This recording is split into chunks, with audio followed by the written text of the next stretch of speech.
Now we'll talk about the way of practice to penetrate to the realization of that there is only Dhatu. In practicing the full and complete 16 steps of Anapanasati, we see that in each step there is no self, no soul. There is only Dhatu. Especially in the 13th step, the contemplation of anicca, the contemplation of impermanence. Here, all things are seen as impermanent, as ever-changing, as dukkha, and as empty of self or soul. So this is the way to penetrate to this realization. Using the 16 steps of Anapanasati, we can come to this understanding. Or, by developing mindfulness on the movements of the body, raising of the hand, brushing teeth, eating, walking, coming, going, sitting, lying down. Through mindfulness of all this, and seeing that all these movements, everything that is happening, are only Dhatu. Coming to see that there is no self or soul. See that there is thinking, there is mental activity and mental conditioning because there is mind Dhatu. And there is physical movement, physical activity because there is body Dhatu. And there is emptiness Dhatu. So, mind Dhatu, body Dhatu, and emptiness Dhatu are going through all these different processes, thinking, movement, the mind telling the body to do things, the body doing things, all sorts of activity, conditioning, forming, passing away, arising, dying. All this is happening. Now, we tend to get really attached to this interrelationship between mind Dhatu, body Dhatu, and space Dhatu, emptiness Dhatu, and conceive of it as a self or a soul. But when we see that there are just these elements, these Dhatu, interacting, compounding, then we can be aware that there is, in truth, no self and no soul.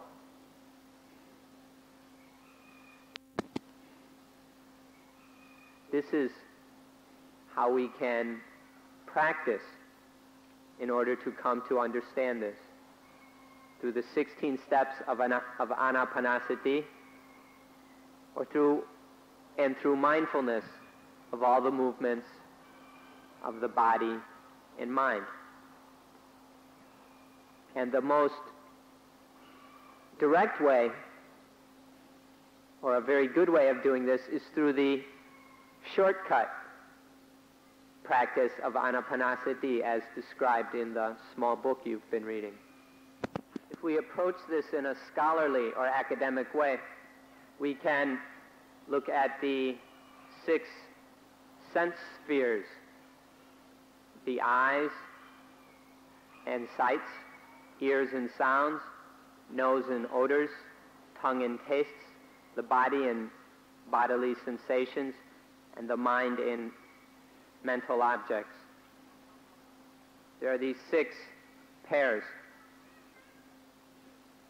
The eye and a sight interact, and then with the arising of Vijnana Dhatu, the consciousness Dhatu, then there is seeing. This seeing, the interaction between eye, sense object, and sense consciousness, or eye consciousness, these are Dhatu. For seeing, there is no need of a self or a soul, of any permanent, fixed essence. or just the dhatu. Hearing involves ears, sounds, and ear consciousness. No self, no soul, just dhatu. The same with smelling, tasting, sensing, bodily sensing, and thinking. These are happening through dhatu, and this is all independent of any self or soul.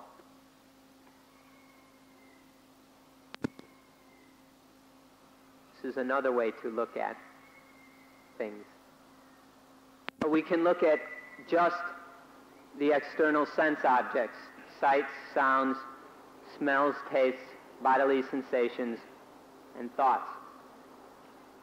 We can see these as dhatu, just conditioned things arising and falling away, and that we don't have to fall into the problems of liking them or being satisfied with them, meaning that we are attaching to all these things as some unchanging self or soul, some unchanging essence. And we don't dislike or become dissatisfied with these external sense objects and get into the delusion that they are permanent essences.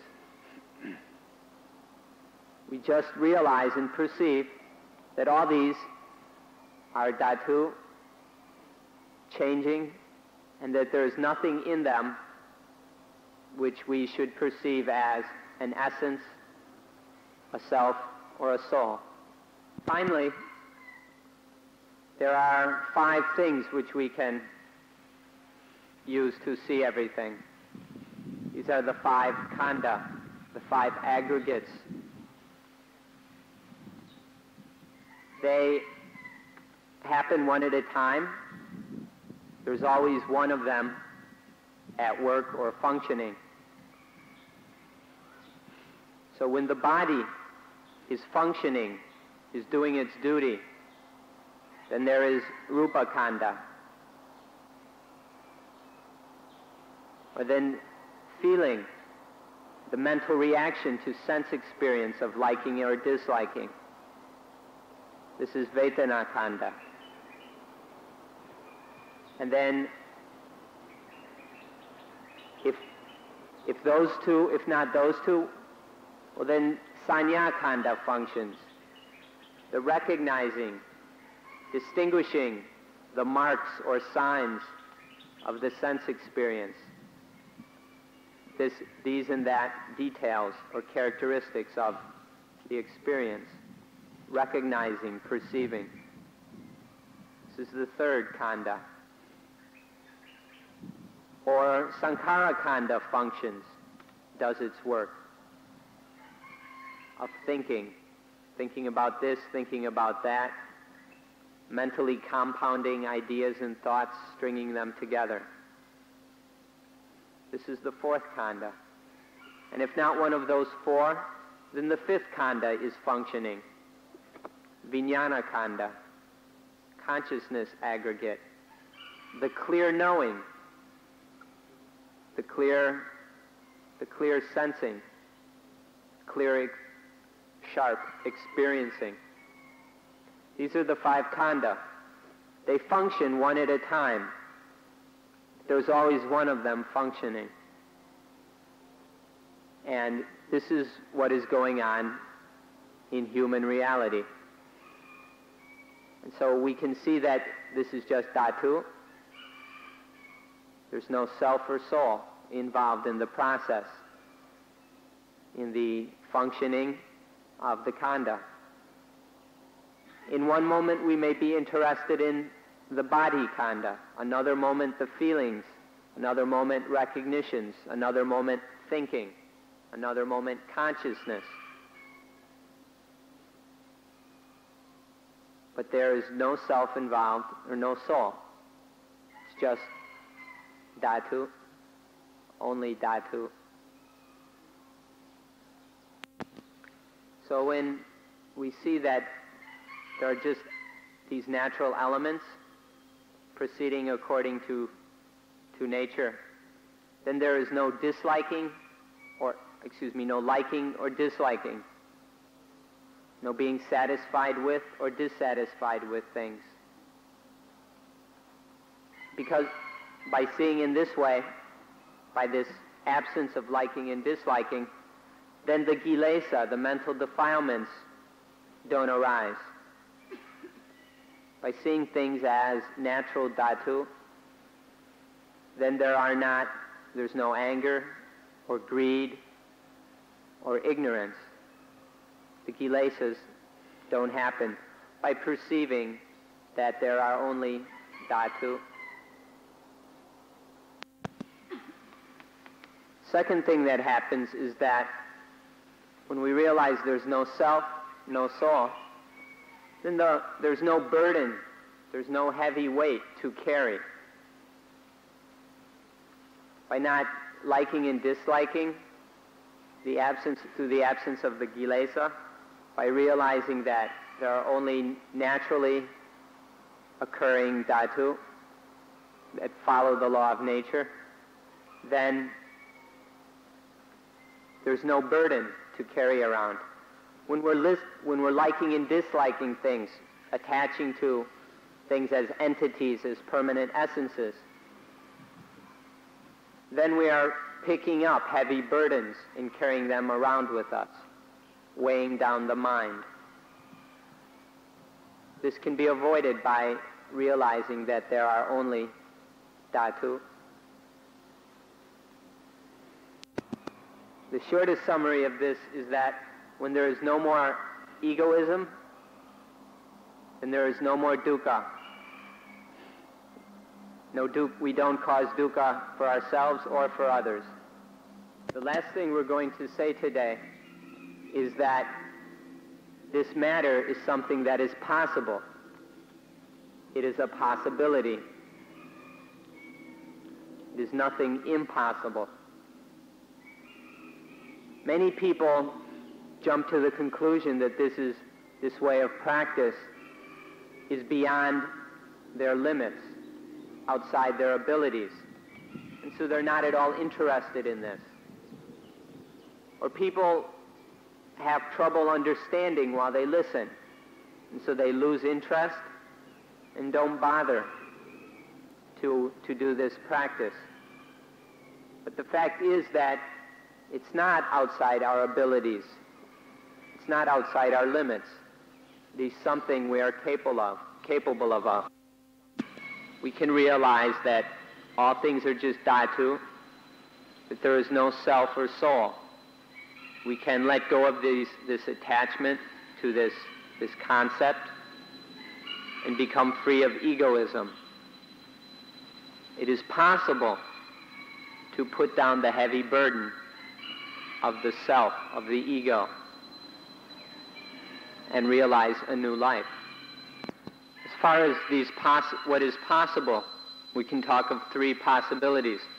The first is that we can understand this matter of the dhatu, the different classifications of them, the different descriptions we can understand.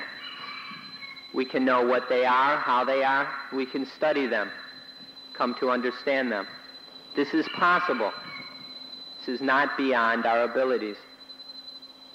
The second possibility is that we can practice this understanding. We can come to realize that there are only elements, that everything is just elements, or dhatu. This is the second possibility. And the third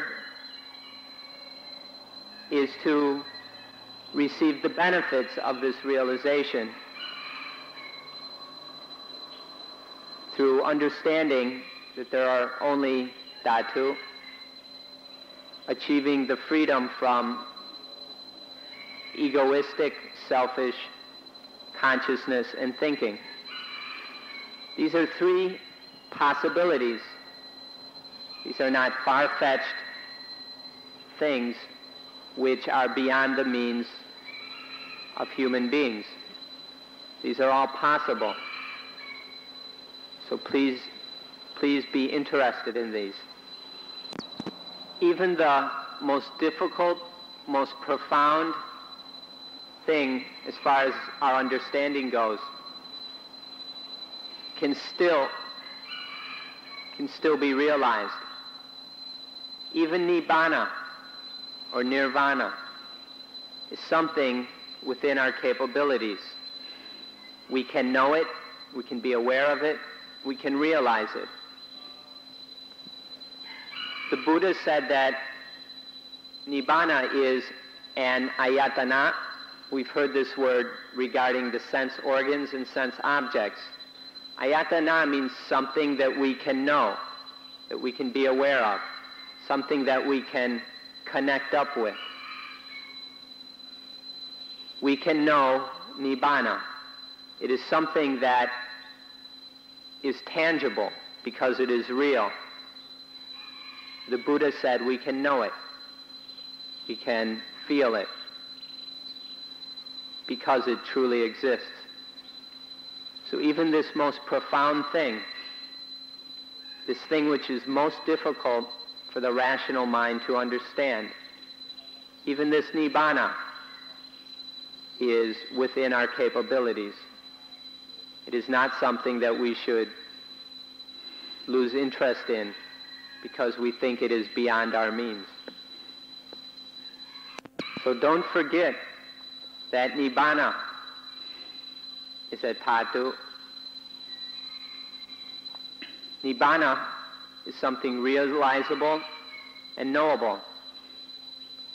It is one of these dhatu. And so please take interest in practicing and developing the mind, because through development and practice, dhatu, the nibbana dhatu is something which can be known, felt, or realized. We can make contact with it. We can get to know it, come to know it, and be aware of it. So, through the practice, developing understanding that everything is only dhatu, we can develop and come to realize the nibbana dhatu. The reason which the nibbana dhatu can be known is because it is real. Things that are not real cannot be known. We cannot make contact with them. Anything that is real is something which we can know and realize. Take, for example, God. If God is real, then we can know God. We can make contact with God. We can connect up with God. Since nibbana is real, we can know it and realize it. We do this through correct practice, through understanding properly and practicing correctly. Then one can come to know the nibbana dhatu. One can realize reality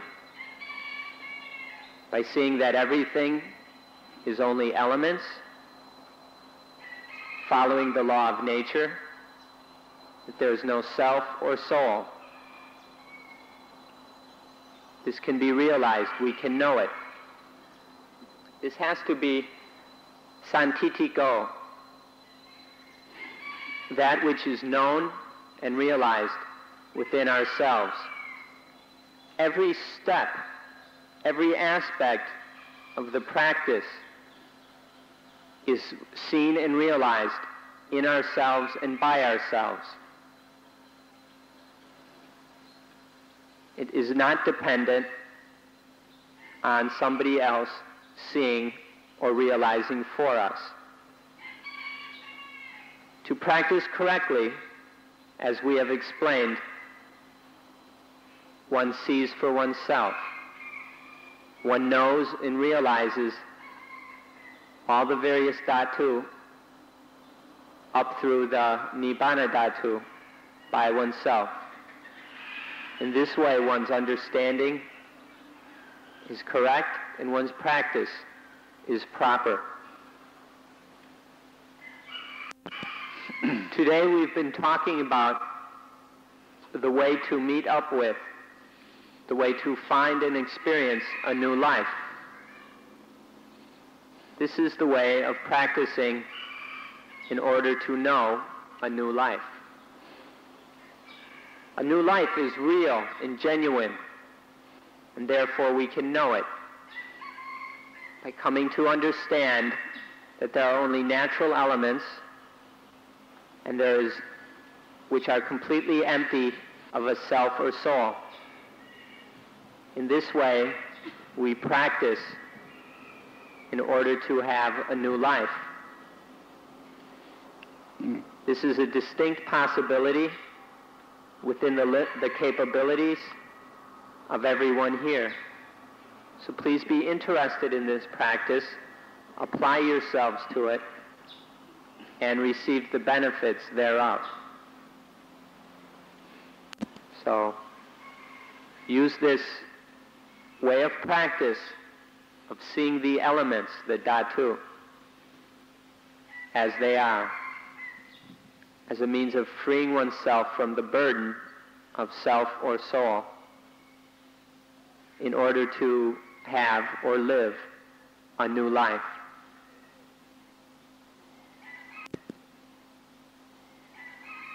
And on this note, we will end today's talk.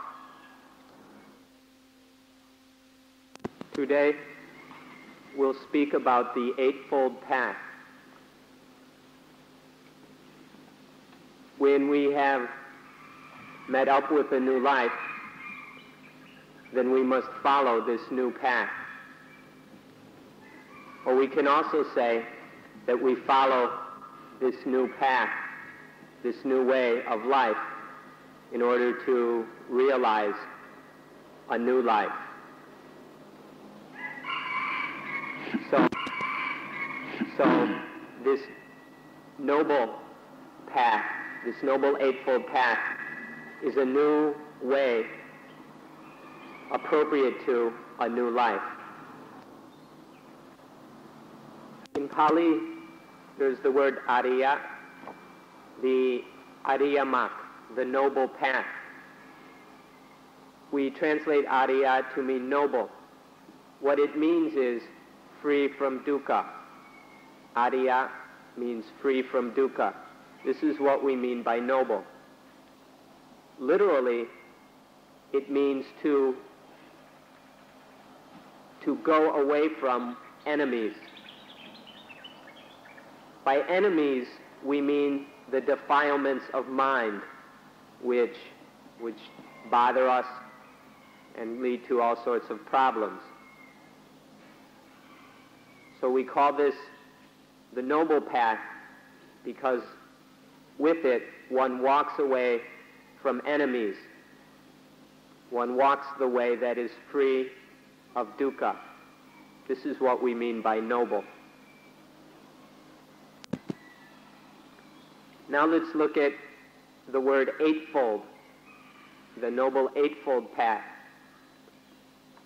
When we say eightfold, we mean there are 8 aspects, links, or components to the one path. It is one single path, not 8 separate paths going off in different directions. There is just one path where these 8 factors or components are working together, mutually supportive. We can compare this to a rope that is made of 8 strands. The strands are woven together in order to make one single rope, which is much stronger than when the 8 strands are left alone to fray and go off in different directions. So eightfold path, one path with 8 components or aspects.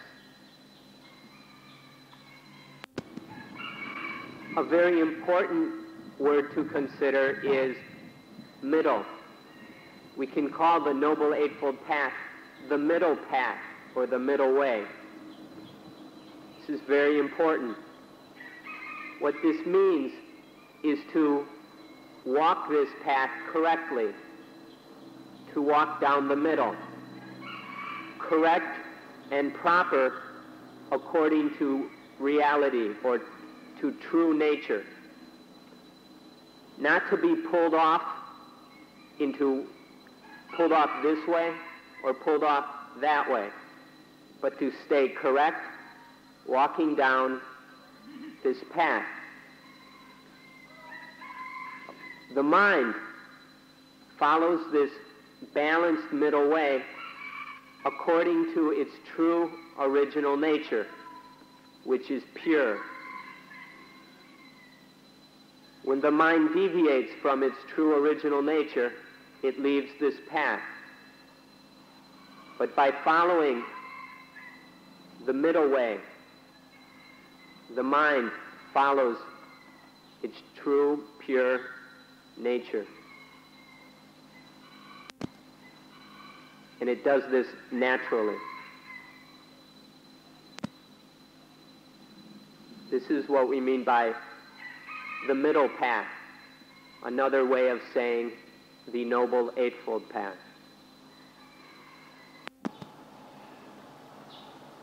So the word middle practice or balanced practice is very important. This means that the clear or the bright mind, which is the true nature of the mind,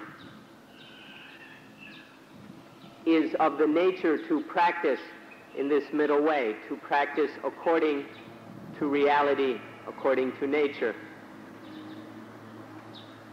But when the defilements cover the mind or possess it, then there is deviation off onto some sidetrack, instead of just allowing the bright mind to automatically follow the middle way or the Noble Eightfold Path. When the bright mind is allowed to just go its way, it will automatically follow the middle way, the balanced, correct way. But when the mental defilements come in and cover the mind, then there is a curving off, a straying off of the path.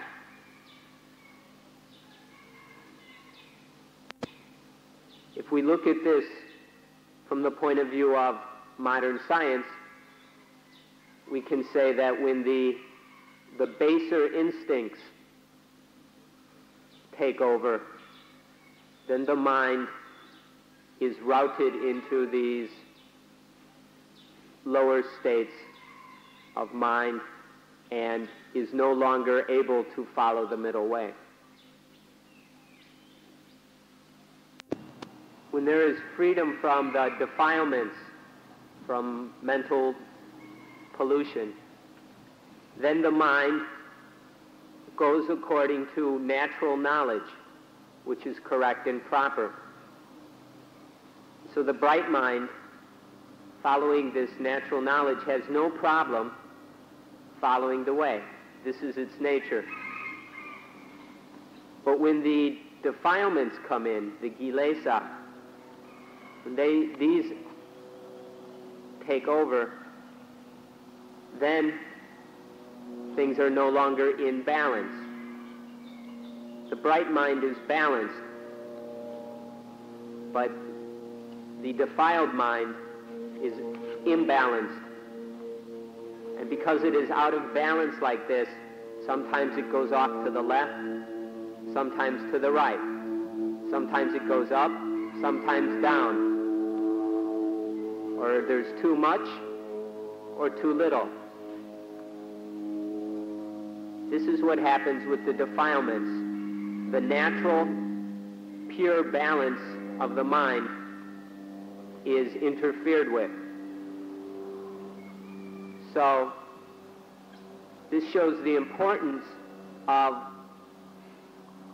getting out from under the influence of the kilesa, to no longer be under the power of the kilesa, the defilements, in order to live and walk in this balanced middle way. Anyway.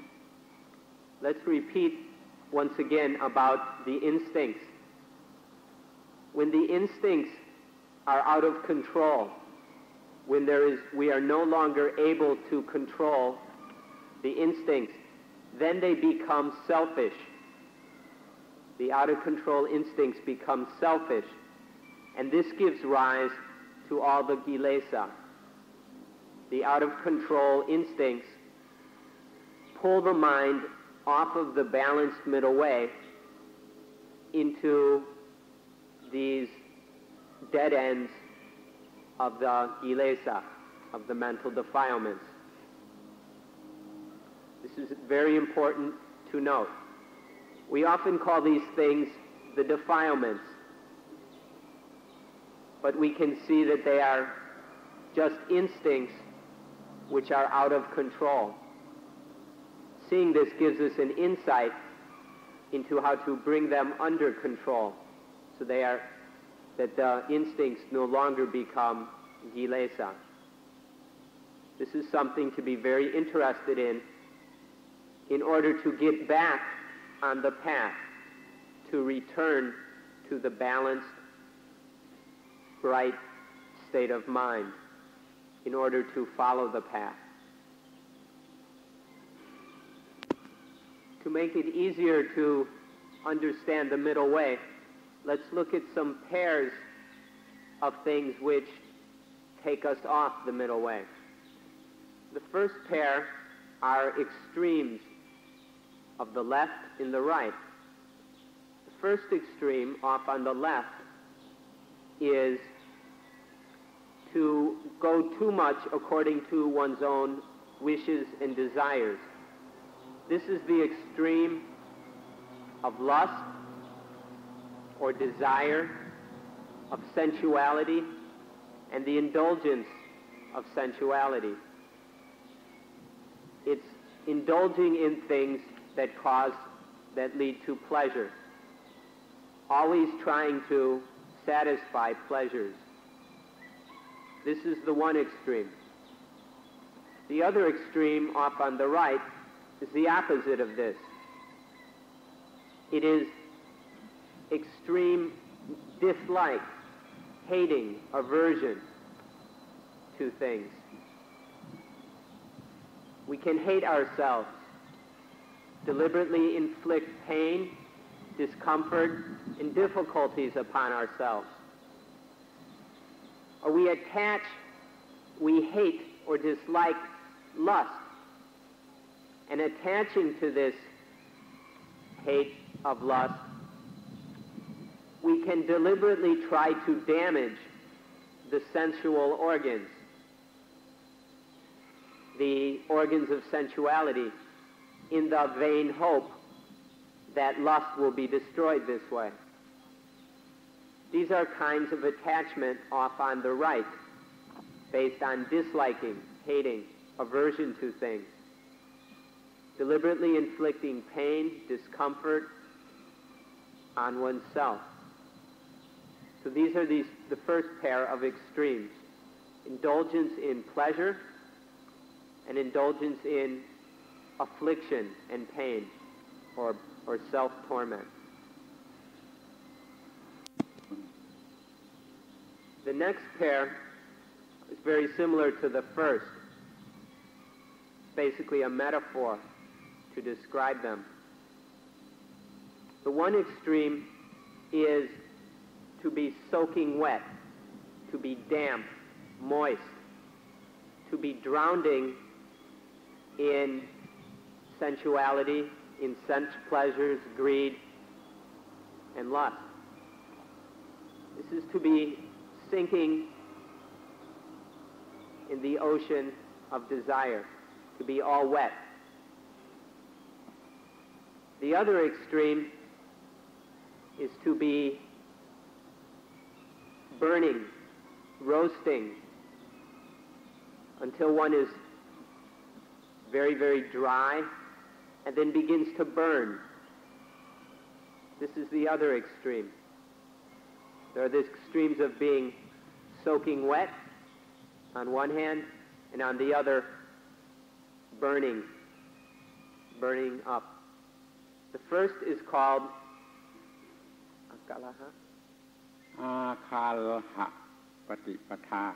The first one is akalaha Patipatha. patipatha. And the second is Nichama, my freedom. Nichama patipatha. There you go. The third pair of extremes is to take some things as positive and others as negative. The positive are things we're satisfied with. We take satisfaction in these things and judge them as positive. Then other things which we are dissatisfied with, which cause dissatisfaction, these are judged to be negative. These are two kinds of attachment. Attaching to things as positive and attaching to things as negative. This means that the mind stupidly goes off in one direction and clings to something as positive, or stupidly bends off into another direction and clings to something else as negative. Positive and negative are not the middle way. They're attachment to extremes. So we need to understand this third pair of opposites, of extremes, which are not the balanced middle way. If we look at the world these days, we'll see that practically everybody has gone off into the positive, has gotten off track onto positive things, into satisfactions. So this is a kind of slavery to the positive, which causes problems. It also leads to hatred of the negative, which causes other problems. To be a slave to the problem, to the positive, gives rise to certain problems, and being a slave to the negative gives rise to other problems. The way has to be found to get out of these kinds of slavery and be free of both the negative and positive in order for the mind to be in the middle, balanced. Fourth pair is to go off and look at the world as, oh, everything's good, everything's wonderful. This is the extreme of optimism. Its opposite is to look at everything as horrible and terrible. The world stinks. This is the extreme of pessimism. Neither of these are the balanced middle way. When the mind loses its balance, when the natural balance of mindfulness and wisdom has been lost, misplaced, forgotten, then the mind sidetracks into positivism and negativism, pessimism and optimism. Going off into optimism is attachment of one kind. Going off into pessimism is attachment of another kind. Neither of these are correct. The mind becomes a slave to the optimism or pessimism, to these kinds of attachment. The mind is no longer free, at peace, or balanced. These extremes, these attachments of optimism and pessimism are misunderstandings, or they are types of insanity, of craziness. The craziness of thinking everything's wonderful, and the craziness of thinking everything is terrible. Neither of these are the middle way, neither are correct, and neither allow one to live in accordance with reality, to live naturally according to the law of nature. These things pull one off, pull the mind off into problems, confusion, attachment, and insanity. And doing this, we no longer see things as they really are. We don't see the world as in Thai, Chen Nan Eng, which translates something like only this, or just as it is, isness, suchness, just the way things are, what is what. When the mind is balanced, it sees the isness, the what is what of everything. But when the mind is attaching off into some craziness of pessimism or optimism, then this isness cannot be seen.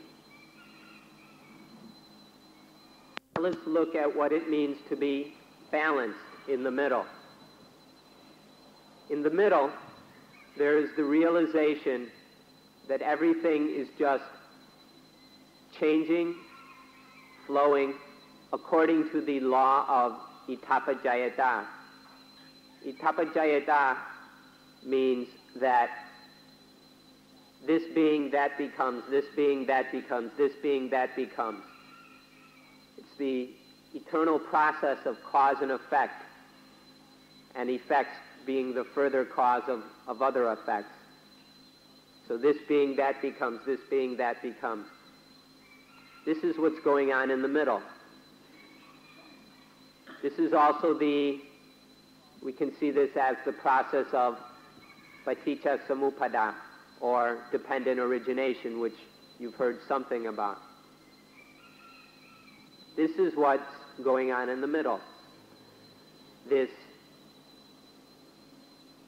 process of change following the law of cause and effect. This is the law of nature. When the mind is pulled off into extremes, it isn't able to see or understand this law of nature, this law of Itapajayata. But when we come back to the middle and there is balance, things, reality, nature, life is understood as flowing, processing according to the law of this is, that becomes, this is, that becomes, this is, that becomes, this is, that becomes.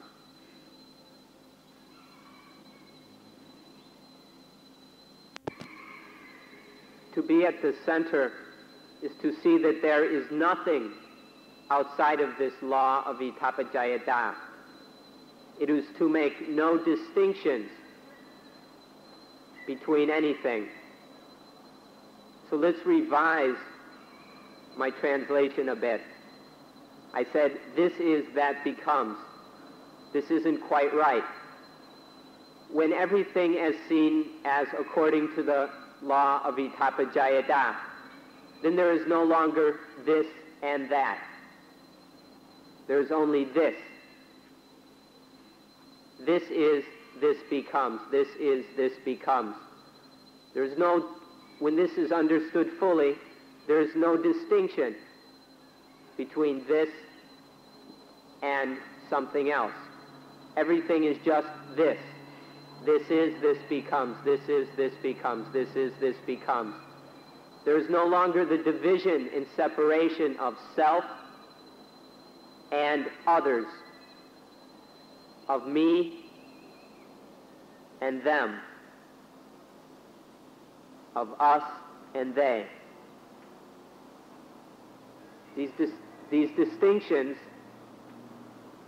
no longer have any appearance of validity, because everything is seen as the law of itapajayata. This is, this becomes, this is, this becomes, this is, this becomes.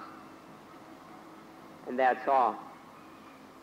And so, without these separations, divisions, distinctions, then there can be no extremes such as pessimism and optimism, or positivism and negativism. Because there is just this middle, this balance of the law of itapajayata. This is, this becomes. Now let's look at the pairs of opposites. As we all know, there are many of these. We've mentioned a few, such as pessimism or optimism and pessimism. Now let's look at these pairs of opposites. The first one is good and evil.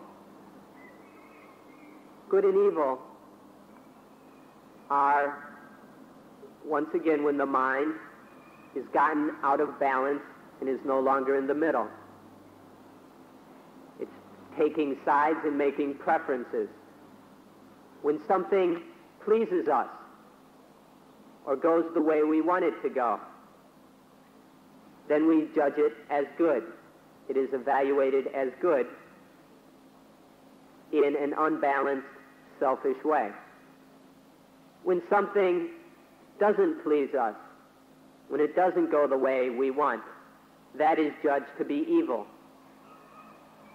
Neither of these are balanced in the center, because they aren't seeing things as they really are, as just the process of itapajayata. Out of the middle, we no longer see this process, and then are evaluating things as good and evil in a selfish, egocentric way. So this is the first pair, good and evil. The first pair of opposites, which illustrate the lack of balance. To be balanced, the most proper way to phrase this is to say that the mind is free or above the meaning of good and evil, when good and evil have no value to the mind. This is an exact way of stating it. If you understand what we were saying about this first pair of opposites, then you will understand what is written in the Christian Bible on the first page of Genesis. There is the account where God forbid Adam to eat of the fruit of the tree of the knowledge of good and evil. God told Adam to leave that fruit alone. He says, if you eat of the fruit of the tree of good and the fruit of the tree of the knowledge of good and evil, then you will die. You understand what we're talking about in this first pair of opposites. You'll understand what is meant here. Attachment to good and attachment to evil is death. The common person sees everything as they appear to him. Everything is judged according to dualism. All these pairs of opposites are believed to really exist as far as the mind of the common person goes. But this isn't the truth. This common appearance, these views of the common mind, are not true or real. When we follow these appearances of dualism, this leads to attachment to good and attachment to evil. And this is death. This is what is meant in the first book of Genesis, the first chapter. The second pair of opposites which we'll look at is sukha and dukkha, or happiness and unhappiness. Unhappiness is when there is something that pleases, and unhappiness is when there is something that displeases. Once again, there is selfish judging. Now, happiness leads to various problems, to getting tired chasing after happiness, the frustration of not getting more happiness, the fear that the happiness will go away, and many other problems like this. So happiness itself is not free of problems. Unhappiness, we have no doubts about. It's always leading to problems, so we don't have to give you any examples. Both of these extremes, both of these kinds of attachment to what pleases and what displeases, cause us all sorts of problems and difficulties. They tire us out, they frustrate us, they confuse us. Neither of these are that balanced middle way. So we have to learn about this attachment, or we ought to learn about these attachments to what pleases and displeases, to happiness and unhappiness, which are just deceptions and illusions which cause the mind, or which encourage the mind to leave the place of balance, where things are understood as only processing according to itapajayata. When there is this, this arises. When there is this, this arises. This is, this arises. This is, this becomes. This is the middle, the balance of the realization of the process of itapajayata. The next pair to look at is getting and losing, or profit and loss, where something happens and is judged to be to our advantage, to our benefit. Something else that happens is judged to be to our disadvantage. One we take as a profit, the other as a loss. Now these are other kinds of attachment, because we don't see things as just itapajayata, or the law or process of itapajayata, which explains everything that happens. But when we start thinking in terms of profit and loss, and attaching to these terms, then the mind is falling into deception. Winning and losing. Everybody's attached to winning, and nobody likes to lose. This creates all sorts of problems, because there is no realization or understanding of itapajayata. This is, this arises. This is, this arises. There is this, this becomes. A further pair is male and female. This is another kind of attachment. Instead of just seeing things as itapajayata, this is, this becomes, judging things as male and female, making these distinctions and separations, and then attaching to them, attaching to things as male, attaching to things as female. And we're all aware of the many problems that arise because of these attachments to some things as being male and others as being female. A great many problems arise through these attachments. These attachments only happen because of deception, illusion. The ignorant, non-understanding, not knowing of itapajayata, which is the middle balanced truth or reality. This is, this becomes. This is, this becomes. See how this attachment to opposites works, or how it arises. Let's look at time. Now we divide time up into day and night. And after we've made this division, after we have this attachment, we see day and night as opposite things. This is just our own stupidity in not seeing things as they really are. We think that day and night are completely different things. But all it is the change of this thing we call time. It's just change, according to itapajayata. That's all. In the daytime, there is change. And in what we call night, there is change. It's just this thing we call time, changing and changing. This is, this becomes, this is, this becomes. In what we call day, there are these changes where there happens to be more sunlight. And then these changes continue. There happens to be more and more moonlight. But in this process of change, there's no real thing that we can attach to as day or as night.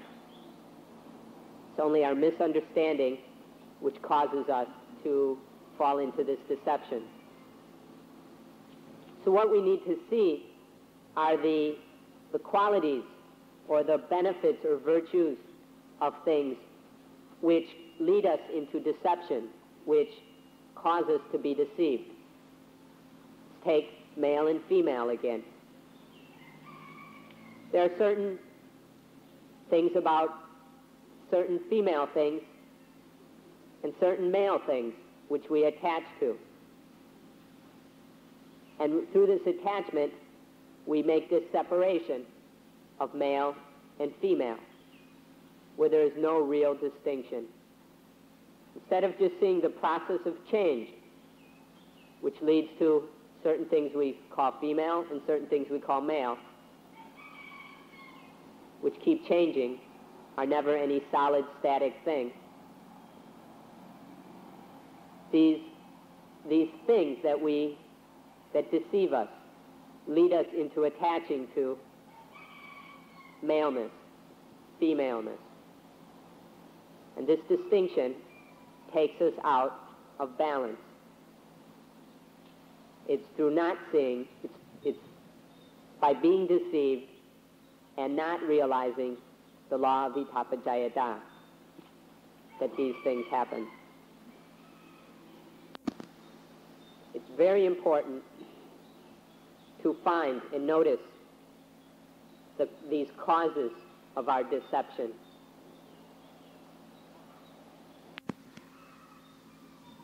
We hold that itapajayata is Buddhism itself. The Blessed One, the Lord Buddha, said that he who sees the Dhamma sees the Buddha. He who sees the Buddha sees the Dhamma. The Blessed One also said that he who sees, or the one who sees itapajayata sees the Dhamma. The one who realizes the Dhamma realizes itapajayata. The one who realizes itapajayata sees the Buddha. Not the physical body of the Buddha, but the real, true, genuine Buddha, the one who knows, the awakened one. This is why itapajayata is the heart of Buddhism. It's the Dhamma, the truth, the way things are. To see and realize this is to follow and practice the middle way. I'd like all of you to become familiar with this word, itapajayata. Think about it, repeat it, get to know it, so that it is no longer a strange, unfamiliar word. Bring it into your everyday vocabulary so that it is an everyday word for you. Itapajayata. Get very familiar with this word.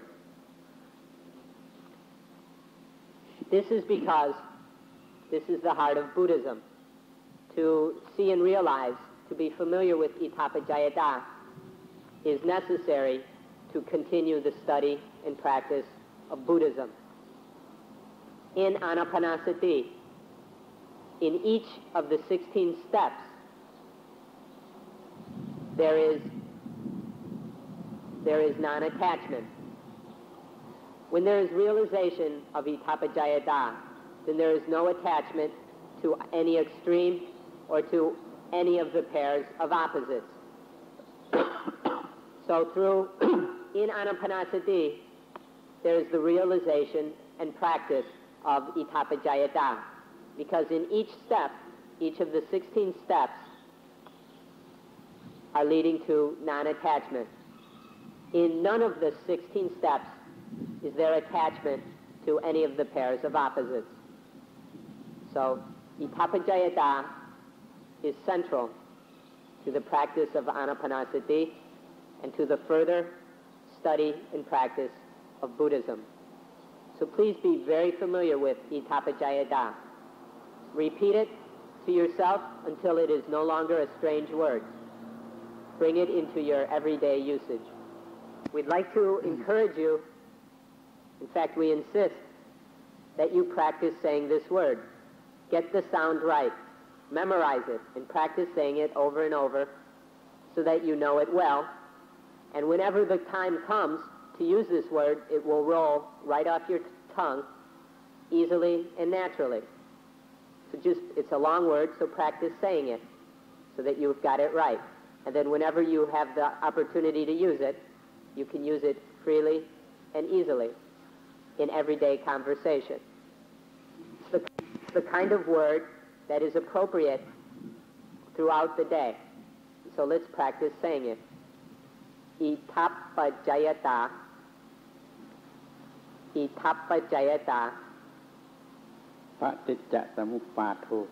And if we use the correct full Pali name, then we add paticca samuppato. Itapajayata.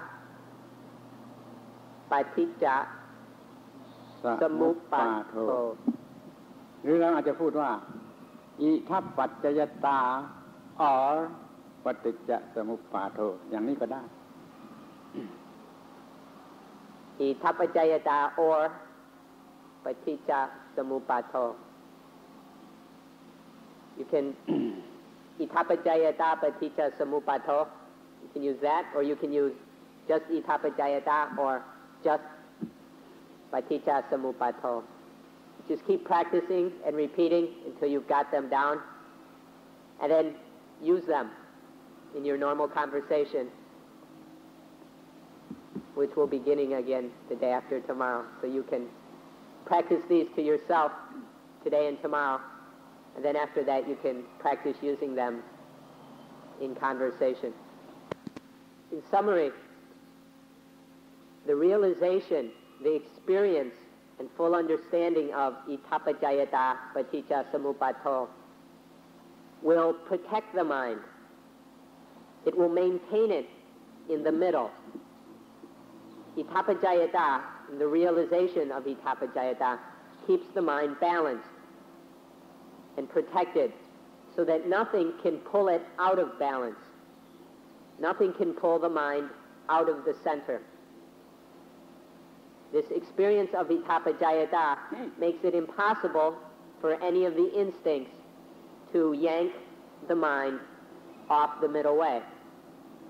This realization of itapajayata paticca samuppato makes it impossible for any of the defilements the kilesa, to pull the mind out of balance. None of the pair of opposites can knock the mind off balance when it is realizing itapajayata. So this law of itapajayata, and the realization of it, keeps the mind on the middle way. It prevents attachment and all the problems that lead from attachment. It keeps the mind centered and balanced on the middle way. So let's go back and talk about the Eightfold Path some more. When there is perception or realization of itapajayata, then it is very easy to follow the Noble Eightfold Path. When we are following the Noble Eightfold Path, it is not difficult to realize itapajayata. So let's come back and look at the Noble Eightfold Path.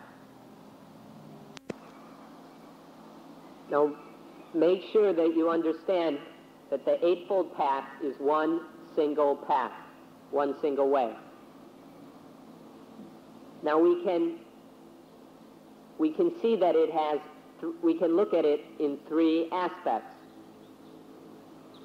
The first aspect is the walking or progress of the spirit of sati, panya, mindfulness, wisdom. The second is the walking or progress of the body. And the third aspect is the walking or progress of the mind. So it's one path. We can look at it through these three aspects. The first aspect is spiritual, the second is body, and the third is mental. The first of these three aspects, that of satipanya, mindfulness, wisdom, has two of the 8 links in the Noble Eightfold Path. The first of these 2 links is samatiti, or right view, or right understanding. Right view and right understanding is the understanding of dukkha, the understanding of the cause of dukkha, the understanding of the utter extinction of dukkha, and the understanding of the path which leads to the utter extinction of dukkha. So right view has these 4 views. These 4 views, the understanding of the 4 Noble Truths, makes up this first link of the Noble Eightfold Path, samatiti. If we look at samatiti, right view, as a belief, it leads one down the middle way. It keeps one from going off into the extremes. By doing this, right view leads one away from or out of dukkha. So this correct understanding leads us along the middle way and leads us to avoid dukkha, which in turn will develop the understanding of the 4 Noble Truths further. And so the belief gains more confidence through this experience of following the middle path and being free of dukkha. So this is the importance of the first of these 8 things, samatiti. Samatiti includes the understanding of the truth of all nature, to see the reality of all natural things. This is meant by samatiti. Means the understanding of the Four Noble Truths. It means the right understanding of anicca, dukkha, anatta, impermanence, unsatisfactoriness, and non-soul. This is also included in samatiti. Further, it includes the correct understanding of itapajayata and of paticca samuppato. All these are the proper and right understanding of nature and of all natural phenomena. And this is what is meant by right understanding. Samatiti.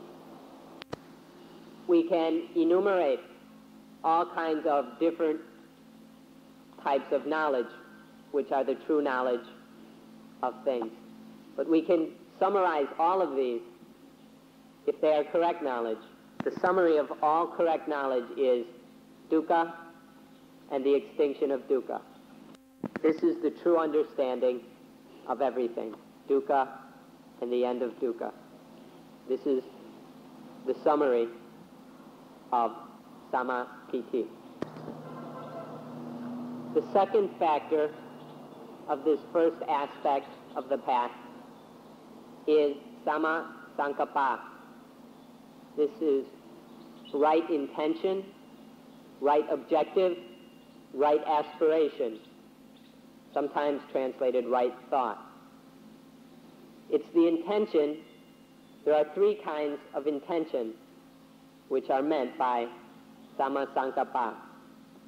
The first is the intention to be free of greed and sensuality. The second right intention is to be free of ill will, of ill intention. And the third right intention, or right aspiration, is free of harming. So these are the three kinds of right aspiration. Sama sankappa. Freedom from sensuality and greed, freedom from ill will, and freedom from harming or violence. Sama sankappa is the fruit or result of samatiti.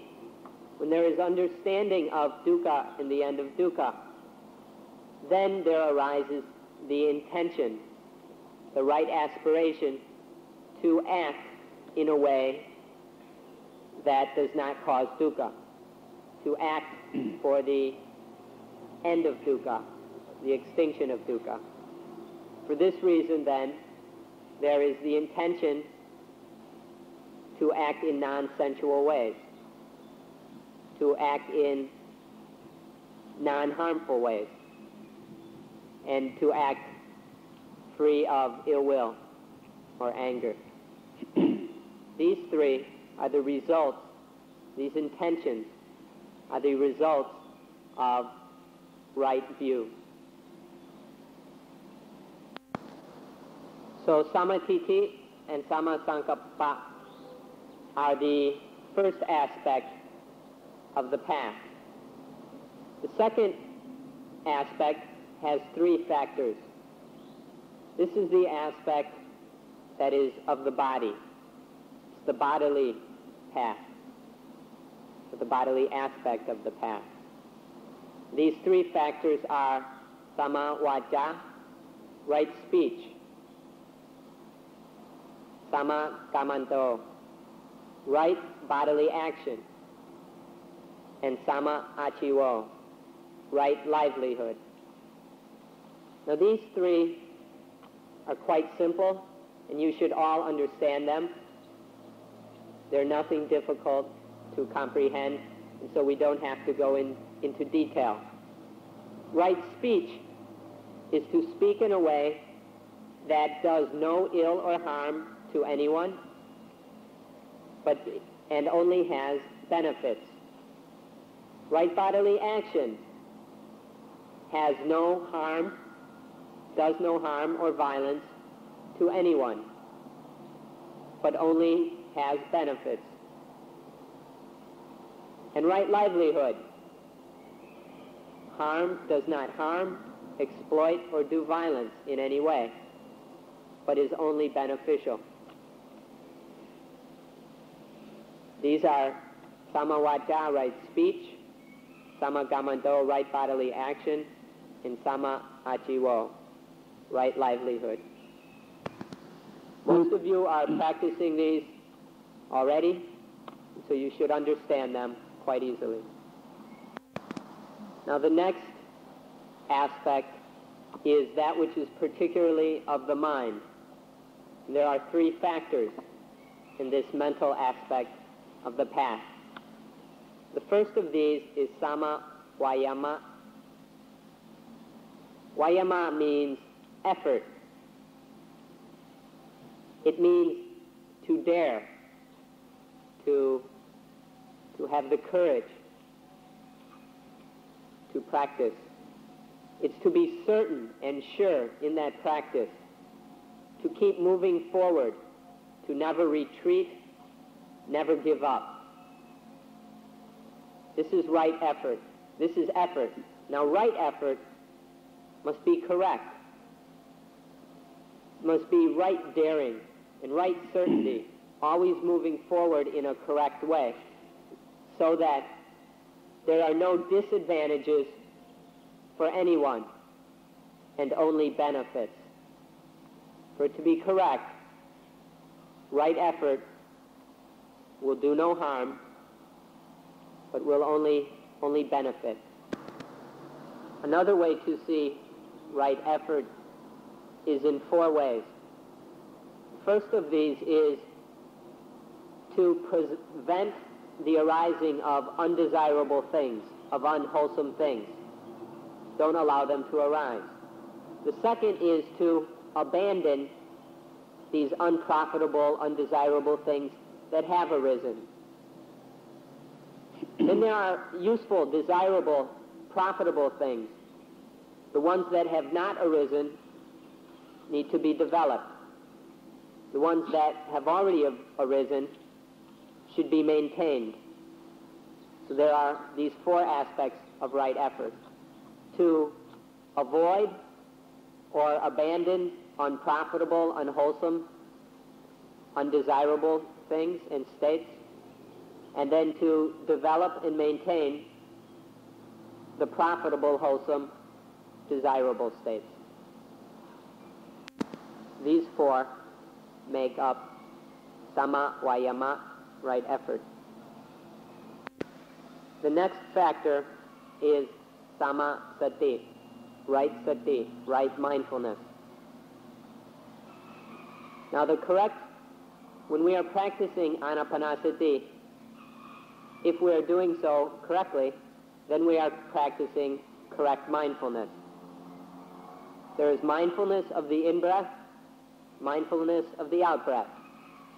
Then we are practicing and developing right mindfulness. Right mindfulness is to be always mindful. Mindful before thinking. Mindful before speaking. Mindful before acting. This is right mindfulness. Through the four foundations of mindfulness, we develop samasati,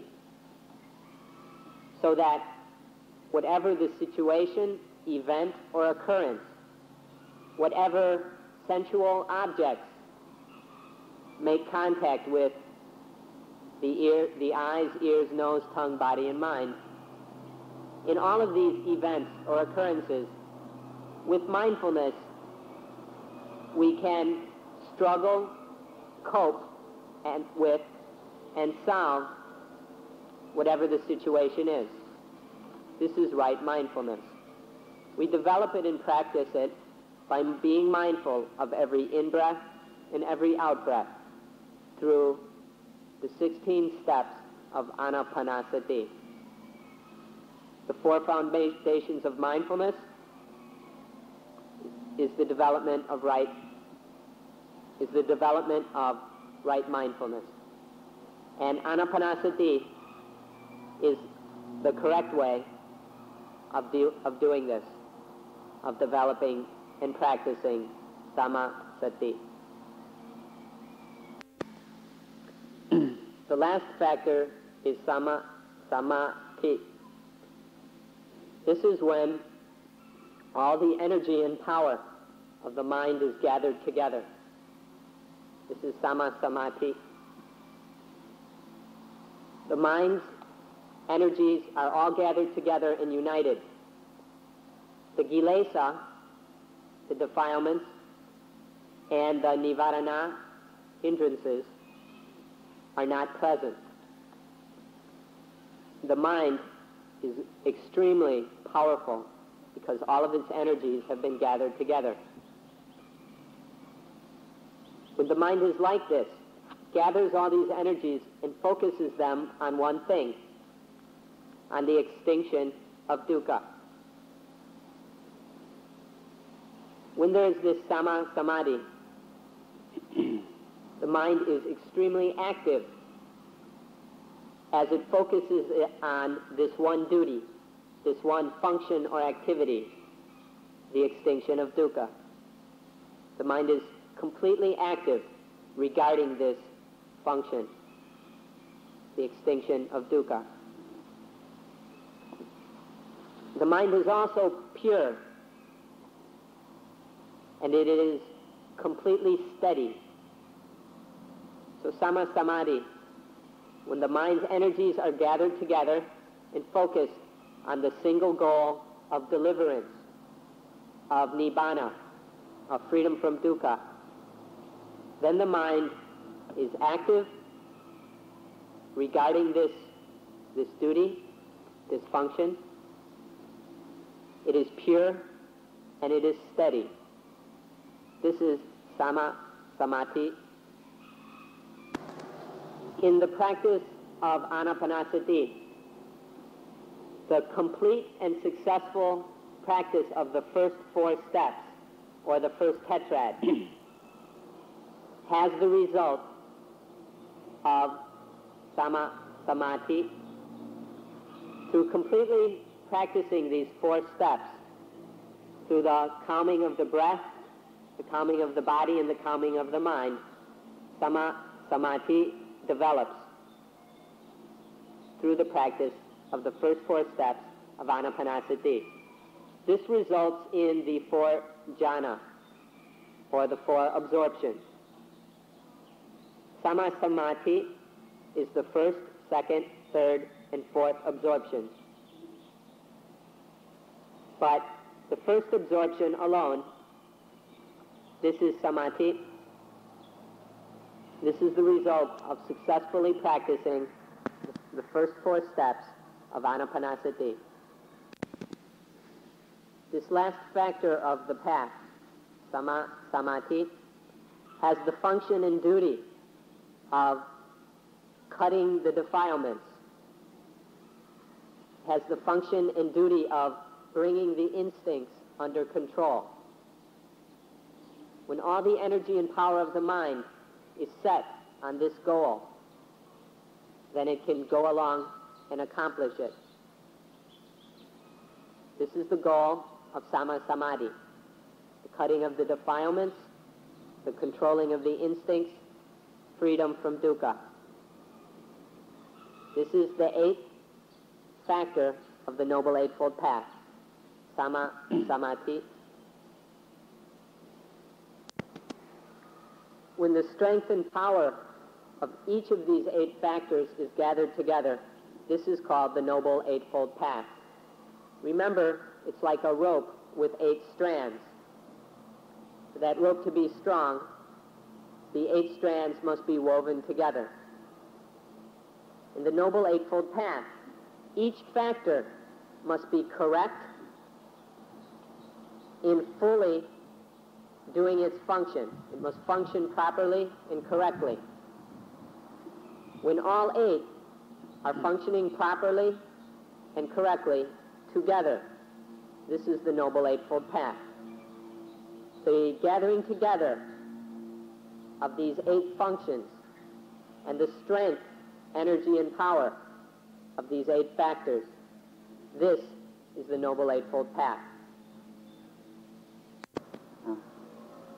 When the 8 factors of the Noble Eightfold Path are correct and functioning together, we can change the name.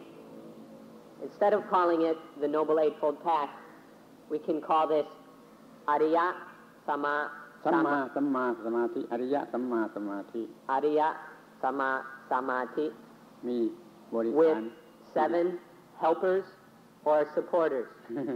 So when all 8 factors are working together, functioning to their fullest, in harmony, we can call this noble, right samadhi with 7 helpers or supporters. So we take the 8 factors when they're functioning completely and properly, and we see that Ariya Sama Samadhi is the leader, it's the commander of all 8 factors, with the 7 factors supporting it. And when this has happened, then Ariya Sama Samadhi, noble right samadhi, is able to cut the defilements, cut the hindrances. It can cut and root up all ignorance. Whatever there is that needs to be cut, Ariya Sama Samadhi can cut it through this gathering together of the 8 factors, through this correctness and power. Ariya Sama Samadhi will cut all the defilements so that the mind is liberated from defilements, from attachment, from self, from soul, from ego, from desire, and from dukkha. This is what happens when the 8 factors are developed to their fullest extent, so that Ariya Sama Samadhi can take the lead with the support of the other 7 and cut everything that needs to be cut so that the mind is liberated. Now, one other thing you should know is that these 8 factors are the practice. They're the path that is practiced, that we do. These are the 8 factors with Ariya Sama Samadhi as the leader and the other 7 as helpers and supporters. When all 8 factors are working together and functioning correctly under the leadership of noble, right samadhi, then there arises samayana, right knowledge, or right realization. Yana is knowledge or realization. So when the 8 factors are working fully, there arises right realization. And together with the arising of right realization arises sama vimutti, right emancipation. So the first 8 factors are the cause. And then there are these 2 factors which are the fruit of the path. These 2 are right knowledge and right emancipation. They are the fruits of the path.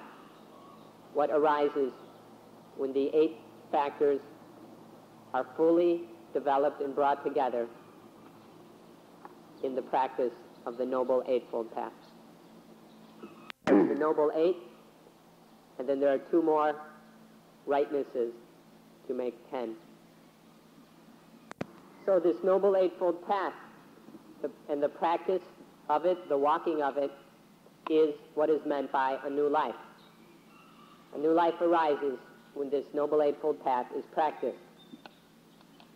It is practiced for nibbana, for freedom from dukkha, for the complete extinction of dukkha.